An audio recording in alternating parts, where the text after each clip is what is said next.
Saya Mustafa Ramdhani. Saya Nafsu Syakira. Saya Satila Ramadhani Fatia. Kami dari kampus 8 akan mempresentasikan tentang teori nilai Children Nihai. Baik teman-teman, di sini saya akan menjelaskan tentang gambaran umum teori flow. Teori flow sendiri itu menjelaskan tentang kondisi psikologis ketika seseorang sepenuhnya tenggelam dalam aktivitas tertentu dengan fokus penuh, rasa kendali tinggi, serta kehilangan rasa, waktu, dan diri sendiri. Nah, kalau untuk Csikszentmihalyi sendiri itu menggambarkan flow sebagai a state in which people are so involved in an activity that nothing else seems to matter. Nah, kalau untuk ciri-ciri utama keadaan flow itu yang pertama ada konsentrasi tinggi, kemudian ada fokus total pada tugas, tantangan dan kemampuan seimbang, tidak terlalu mudah dan tidak terlalu sulit, tujuan jelas dan umpat balik langsung, kehilangan kesadaran diri, kemudian juga ada persepsi waktu berubah, waktu terasa lebih cepat berlalu, rasa kendali penuh atas tindakan, dan juga aktivitas itu sendiri menjadi sumber kepuasan dan bukan hasil akhir. Kemudian akan dilanjutkan oleh teman-teman saya selanjutnya. Nah, setelah itu kita juga harus mengetahui nih poin penting dari teori flow. Yang pertama itu, teori flow ini terjadi ketika tantangan dan kemampuan itu berada dalam keseimbangan yang sama.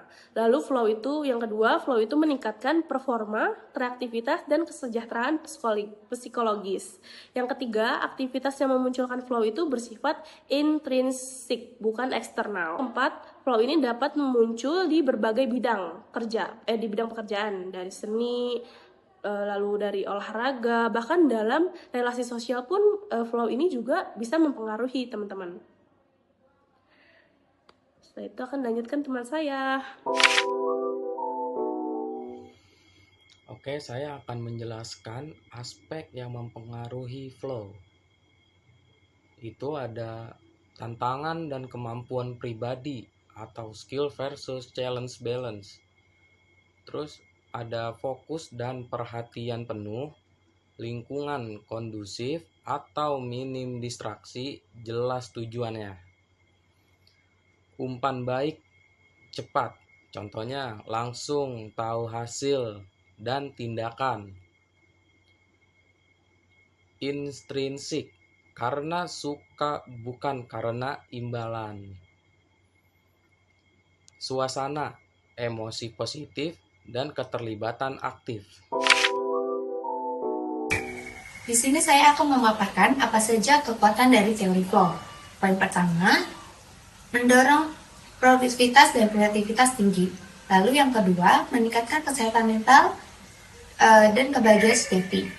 Lalu yang ketiga, dapat diterapkan dalam berbagai konteks, contohnya seperti pendidikan, pekerjaan, seni, olahraga, dan juga hubungan sosial. Lalu yang keempat, menjelaskan bagaimana manusia mencapai performa optimal tanpa tekanan eksternal. Lalu poin kelima atau poin terakhir, mendorong manusia untuk menikmati proses bukan hanya hasilnya. Di sini saya akan menjelaskan 4 kelemahan teori flow. Yang pertama yaitu sulit diukur secara objektif, terlalu subjektif dan individual. Lalu yang kedua, flow bisa menjadi adiktif atau seseorang bisa mengabaikan aspek hidup lainnya. Misalnya itu seperti gamer dan workaholic. Lalu selanjutnya, tidak semua orang bisa mudah mencapai kondisi flow, tergantung kepribadian dan konteks lingkungan. Dan yang terakhir, fokus pada pengalaman individual, kurang memperhatikan faktor sosial dan budaya.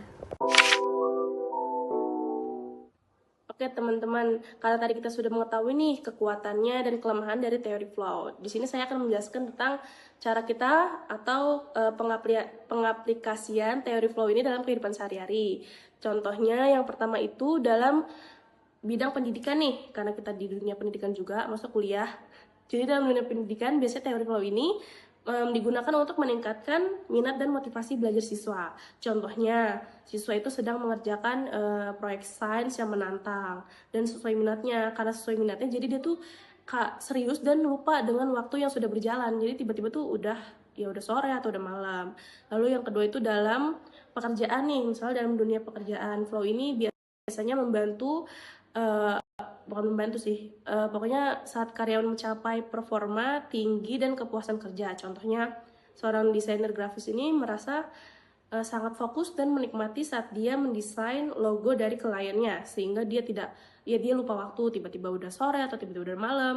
Lalu ada dalam olahraga, atlet ini kan sering mengalami kondisi flow karena atlet itu kan biasanya tuh punya pertandingan dan dia punya target. Jadi ketika dia punya target, dia mengusahakan untuk mencapai target itu. Jadi ketika dia latihan, dia akan lupa waktu karena dia fokus pada targetnya. Setelah itu ada dari dalam seni dan musik.